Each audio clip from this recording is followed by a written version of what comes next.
Próximo, por favor. O homem, aí eu saio do Jung e vou para o Ernest Cassirer. E eu recomendo todo mundo que tiver a oportunidade, compre esse livro. Ensaio sobre o homem. Vale a pena, seja lá qual for a linha teórica, comprem este livro. É uma obra-prima. Ele é uma síntese da trilogia de Ernest Cassirer chamada Filosofia das Formas Simbólicas. É uma trilogia, são 3 calhamaços, onde o primeiro ele fala sobre a linguagem, no segundo sobre pensamento mítico e o terceiro sobre teoria do conhecimento. Enquanto conhecimento, nós habitamos 4 grandes áreas: a religião, a arte, a filosofia e a ciência. Observe que nós não conseguimos escapar dessas 4 grandes áreas: arte, religião, filosofia e ciência. Passem a observar isso. Principalmente quem habita a academia. Então, o homem, diz Cassirer, não pode fugir à sua própria realização. Não pode, senão, adotar as condições de sua própria vida. Não estando mais num universo meramente físico, o homem vive em um universo simbólico. A linguagem, o mito, a arte e a religião são partes desse universo. São variados fios que tecem a rede simbólica, o emaranhado da experiência humana. Todo o progresso humano em pensamento e experiência é refinado por essa rede e a fortalece. O homem não pode mais confrontar-se com a realidade imediatamente. Não pode vê-la, por assim dizer, frente a frente. A realidade física parece recuar em proporção ao avanço da atividade simbólica do homem. Voltando lá em cima, são variados fios que tecem a rede simbólica, o emaranhado da experiência humana, sem medo de ser feliz dentro de um campo epistemológico, vendo o impacto. Por favor, vejam, são variados fios que tecem a rede simbólica. Vocês estão conseguindo ver as redes sociais aqui da internet? Tecendo a nossa relação, Facebook. Olha as informações, as mensagens. Então, nesse sentido, eu encerro a minha fala dizendo: se aproximem dos professores de vocês, quem ainda habita a graduação e precisa fazer a monografia, quer trabalhar a cultura indígena, aproveite o momento. Quer trabalhar a cultura africana, aproveite o momento. Tem uma lei que respalda tal pedido. Não cheguem inocentes para o professor de vocês. O professor não tem a obrigação de saber sobre a cultura indígena, não tem a obrigação de saber sobre a cultura africana.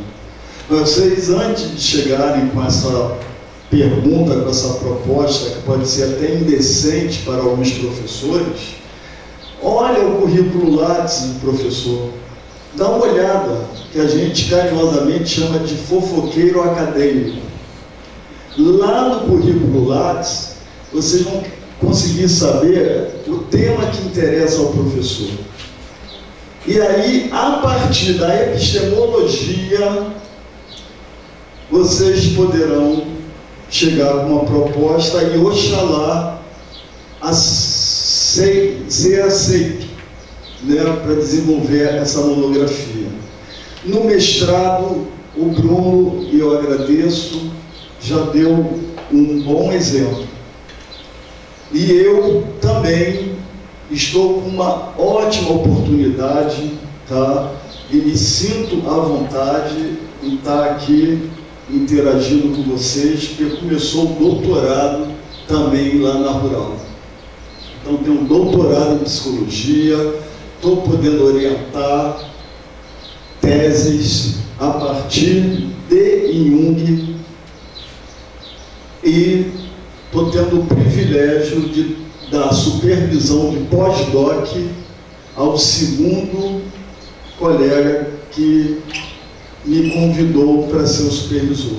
No pós-doc não é orientação, é uma supervisão, é um privilégio acima de qualquer título, e eu me sinto muito grato a esses dois colegas que me procuraram para eu dar supervisão no pós-doc.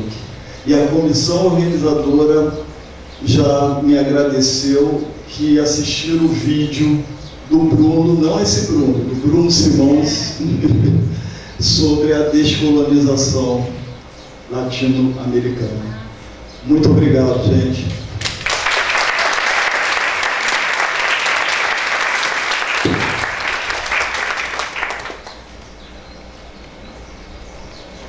Muito obrigada, Nilton. Eu tenho 2 comentários para fazer só. A partir da fala de vocês, eu penso muito nos processos históricos que o povo negro e a resistência negra passou durante a história, né? E aí eu penso assim, que se antes a gente passou por um processo mais de identificar as nossas mazelas sociais, de pensar e falar sobre o nosso sofrimento, sendo que a nossa resistência era um pouco mais orgânica, no sentido de ocupar os espaços e no sentido de estar fazendo coisas que eram proibidas. Hoje, e a partir da década de 60, né, a gente vem vendo uma sintetização dessas questões de resistência mesmo, para os espaços mais institucionais, né?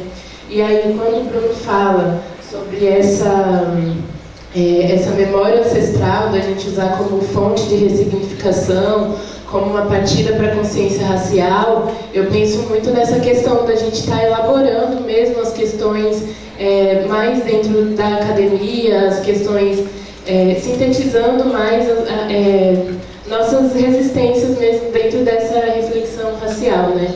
E achei muito interessante a contribuição. E falando mais especificamente da fala do Nilton,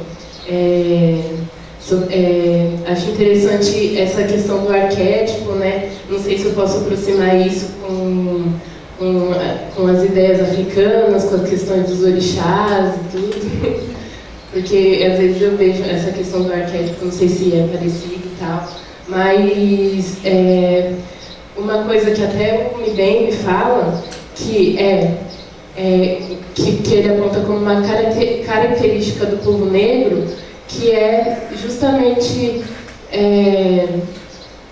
não usar de certa forma, mas entender que esses conhecimentos do mundo inteiro são conhecimentos justamente da humanidade, né? E que uma característica do povo negro seria misturar e absorver esses conhecimentos que a gente entra em contato, né? E aí eu lembrei muito disso quando você fala desses variados fios que tecem a rede simbólica. E gostei muito da mesa, gente. E agora acho que a gente vai passar para as perguntas.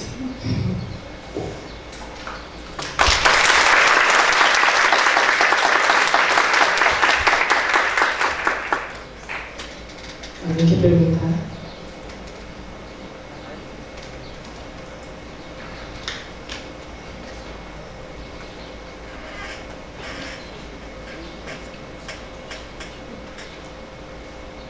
Ninguém tem uma pergunta, gente? Ela de azul aí, ó. Você mesmo. Sério. Intuição de professor em sala de aula. Pode levar. Sério, fala sério, pode confiar, ela tem uma pergunta. Fala sério, pode dar. É o microfone?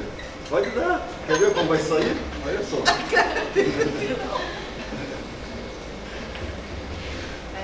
É intuição de professor. Nancy sabe o que é isso, outro colega ali também sabe, né? Os alunos perguntam com os olhos, é mó barato, né? É gostoso isso. Não tá? Tá? Acabou a pilha? Foi. Usa o outro. É que ele acabar.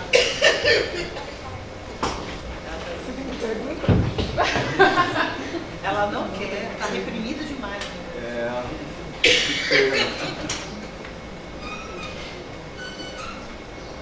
Eu posso falar?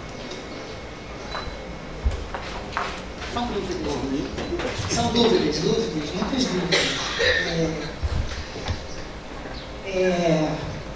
Uma das dúvidas assim, que eu acho que atravessa a gente quando começa a fazer todo esse processo, né, de descolonização da nossa formação, né, como estabelecer os contatos e as relações entre esses diferentes conhecimentos que sempre foram racializados e hierarquizados, né, assim, determinado tipo de conhecimento que sempre foi colocado como um parâmetro para avaliar outros, né? E pelo que eu entendi, os dois tentam fazer esse exercício, ou seja, vocês reconhecem a contribuição do Jung, né? E ao mesmo tempo tentam fazer ingerências nessa contribuição, interpelações a essa contribuição, né? E provocando nessa contribuição perguntas cruciais, como essa questão que você trouxe, que seria uma memória racial, que seria, né, exatamente esse...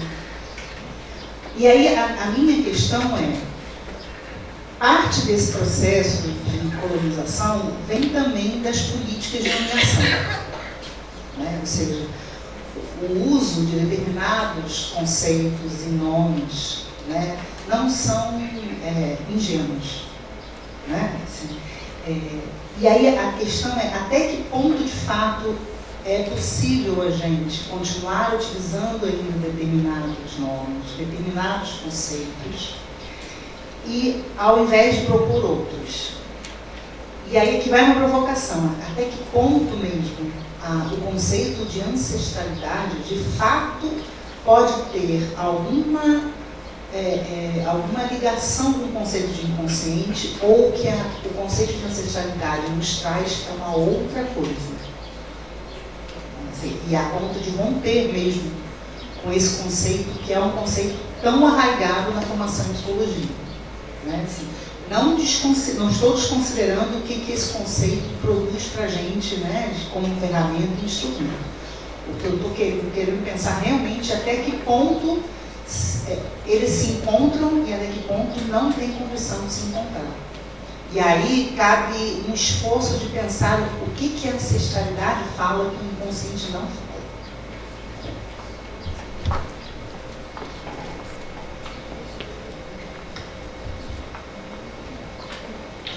Um ponto bem interessante do pensar na ancestralidade dos nossos antepassados, também dependendo da leitura que a gente faz dos autores, da obra, e a forma que a gente possa ter relações com aquele conceito e atualizar para a nossa realidade, para o nosso contexto. Como o leitor, como o pesquisador, pode se apropriar desses conceitos e ter uma leitura que se aproxima com a ideia original, mas que possa estar próximo da sua visão e da sua realidade do seu grupo. Como pensar numa memória ancestral, de outras palavras, também pensar em uma memória coletiva. Aí, pegando uma base epistemológica da psicologia analítica, a partir de outros autores jungianos, no caso, o Joseph Henderson, que ele vai propor o quê? Que existe, além do inconsciente coletivo, que é a camada compartilhada e comum à humanidade, existe uma outra nível que ele chama de inconsciente cultural. Então, para o Henderson, tem inconsciente cultural, ele é intermediário entre o inconsciente coletivo e a memória coletiva. Então, nesse inconsciente cultural, existem os níveis dos grupos étnico-raciais, da religião e das culturas. Só que tem todo, vamos dizer, uma pincelada, um colorido próprio daquele grupo, que diferencia aquela camada comum compartilhada da humanidade. Então, que ele faz isso de inconsciente coletivo, está mediando o inconsciente coletivo e a memória coletiva. Então, o inconsciente cultural, falei errado, o inconsciente cultural está mediando o inconsciente coletivo e a memória coletiva. Essa memória coletiva também está entrelaçada com a consciência do grupos. Então, a partir disso, a leitura que eu fiz, de pensar na memória coletiva, que está intermediando também aquela camada do inconsciente coletivo, é o quê? Como o grupo tem as suas heranças próprias, seus significados próprios, a sua história grupal, e como essa história grupal tem, vamos dizer, entrelaçado os seus antepassados. Em outras palavras, dizer o quê? Que esse consciente cultural também abarca essa memória ancestral desse grupo. Aí sempre parte da leitura que eu penso, da leitura que o pesquisador faz desses conceitos, como pode se aproximar, não distorcer a sua base, uma base sólida, mas também dar uma pincelada nova, uma atualizada neles. Pensar que essa memória ancestral nada mais é do que esse consciente cultural. A outra palavra, para dizer, acho que é mais próximo do verdade público do grupo, onde dizer uma memória ancestral, que é o quê? Essa memória que remete à humanidade, mas também há os seus pontos particulares, os seus grupos específicos. Então isso consigo me aproximar mais do que está acontecendo, aquilo que está mais próximo de mim, a minha consciência.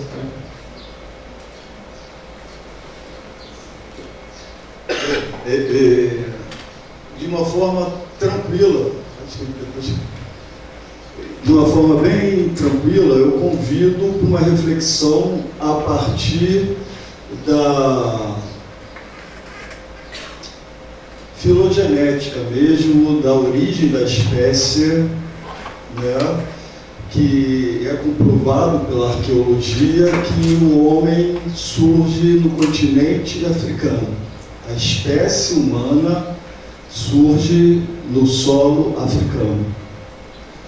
Então, essa ancestralidade, tal qual eu falei há pouco da raça, né, sem dúvida alguma, eu abro espaço para dialogar com a história. E aí é a questão do peso histórico vindo ao encontro e não de encontro, ao encontro para respaldar tal uso.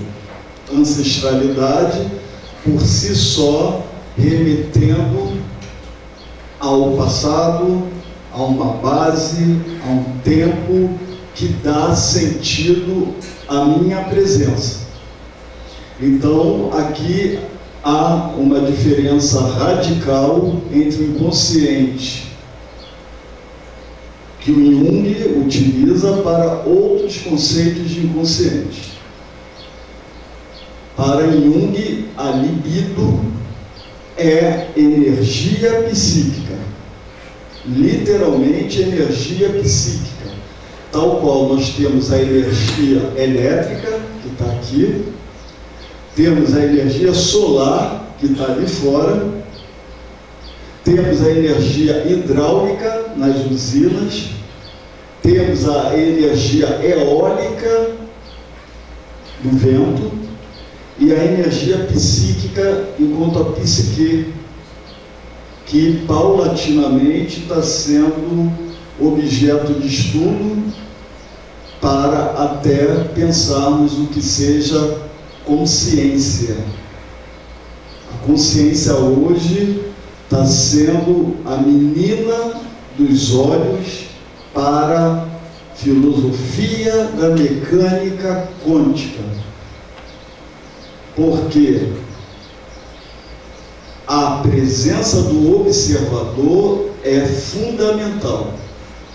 Esse observador pode ser um artefato para receber algum sinal, assim como o ser humano, com a sua consciência. Então, se eu tenho consciência, se eu tenho conhecimento a lá Sócrates, de só sei que nada sei, eu vou entrar naquele campo da aprendizagem. Se eu entro no campo da aprendizagem, eu sei que alguém me educou e por isso eu aprendi. Se eu entro nessa reflexão indo para trás e não para frente, indo para o passado, eu vou ao encontro dos ancestrais. Aí eu encontro os ancestrais. Aí eu encontro esse peso da ancestralidade, que a cultura indígena, nós sabemos que ela existe. Oxalá que dure muito tempo. Mas olha a inquietação, olha o tema da semana. Olha como estamos inconscientes de valores indígenas. Olha como estamos inconscientes de valores quilombolas. Então, a ancestralidade, ela joga para uma reflexão histórica e, sem dúvida alguma, aproveitando aqui a reflexão que a colega bem colocou, é possível, sim, fazer um paralelo do arquétipo com os orixás. Tem até estudos nesse sentido, ainda mais que o orixá é pura energia. Pura energia. Então, Nancy, é um desafio, vai ao encontro da epistemologia, que em Jung, nessa pergunta da professora Nancy, com certeza poderíamos lançar a mão de outro conceito, que é a sublimação. Não estou aqui falando da sublimação dentro do campo da psicanálise. Eu estou falando da sublimação dentro do campo junguiano, que é da alquimia que ele trouxe, a sublimation, que significa transformar e não deslocar. Não há um deslocamento no conceito de sublimação em Jung. Há uma transformação de uma energia. Isso é fundamental. E aí eu estou dentro da química, da alquimia, e enquanto a ancestralidade joga para o passado, eu gostaria de contar algo olhando para o futuro. Antes de estar na Universidade Federal Rural do Rio de Janeiro, eu também fui professor da Estácio de Sá, em várias unidades, fui professor da Celso Lisboa, tá? E também fui professor da Machado de Assis, Celso Lisboa lá no Rio, em Sampaio, né? Machado de Assis aqui em Campo Grande, no Rio, Estácio. Numa universidade, eu acompanhei toda a busca, e eu espero que vocês estejam fazendo conexão com a ancestralidade, toda a busca de uma pessoa que estava para fazer a cirurgia transexual. Ok? Essa cirurgia transexual, a pessoa nasceu com sexo masculino e estava fazendo a cirurgia para o sexo feminino. Ia construir uma vagina. Acompanhei a reflexão. Uma moça linda, já se vestia enquanto papéis sociais, né? Era uma moça, literalmente, a ponto de eu até reprovar o aluno, esquecendo que não era o aluno, era uma aluna. Um dia eu fiquei maluco, depois eu lembrei que era aluna. Moral da história: enquanto homem conversando com outro homem, eu não teria nenhuma dificuldade em até pedir e perguntar se era alguma questão de formação do pênis ou algo parecido, mas esse assunto nunca apareceu durante o nosso diálogo. Nunca. A questão genital nunca apareceu. Moral da história. Fez a cirurgia foi bem sucedida, uma alegria legal, pela nossa liberdade, né? Estávamos assim, conversando, e eu falei, olha, agora a lua de mel, né? Está pensando na lua de mel, ela começou a sorrir, né? Então, a lua de mel, o ritual de sexo e tudo mais, ela, pô, professor, estou feliz, ficou tão bonita, ficou legal, o senhor quer ver? Olha, quando ela pegou o celular, meu corpo gelou, ela parou, o senhor quer? Naquele momento, a mulher nasceu ali na minha frente, nesse ritual, onde vem essa pergunta ancestral, que remete a uma dimensão metafísica, que vai ao encontro da questão sexual. Eu estou falando enquanto SUS, e aí é a questão do SUS, é a questão da psicologia, é a questão da psiquiatria, é a questão do serviço social, do direito, toda uma equipe envolvida, levando a uma reflexão. Sem dúvida, a uma reflexão profunda.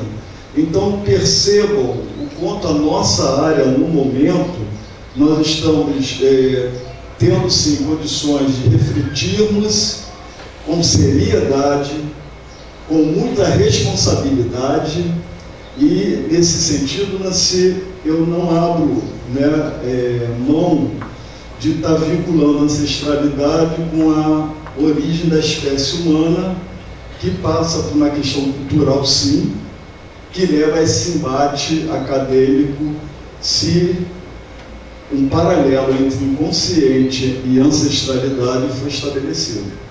Ok?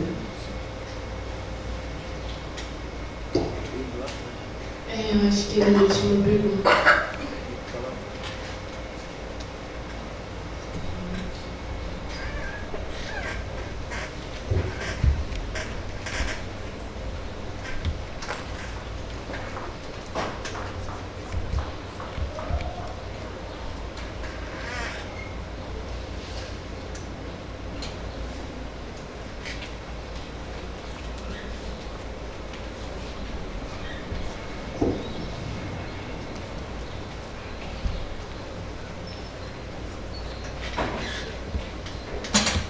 Eu queria saber, assim, o que esse assunto que a gente está com o professor aí está falando, o que reflete isso assim, com o povo brasileiro.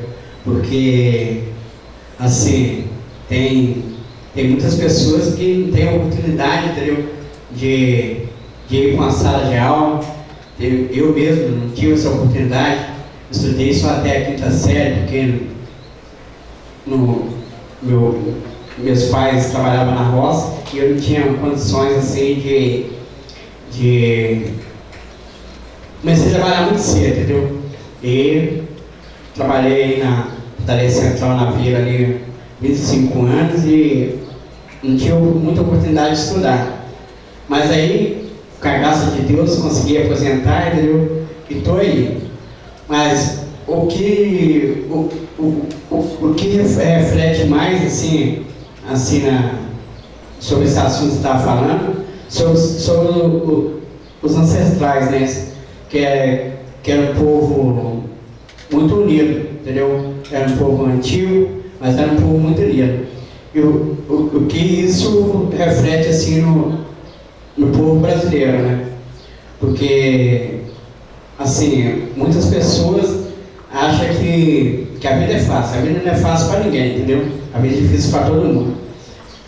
Mas, assim, o que isso reflete nos ancestrais e o que isso pode ajudar as pessoas sobre esse assunto que o senhor está falando. O que isso pode ajudar as pessoas. E o que os professores de hoje podem passar para o povo brasileiro essa reflexão que o senhor estava falando aí. Obrigado.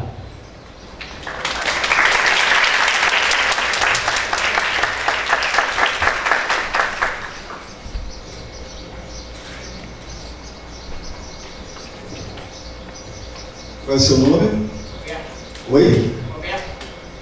Obrigado pela pergunta, Roberto.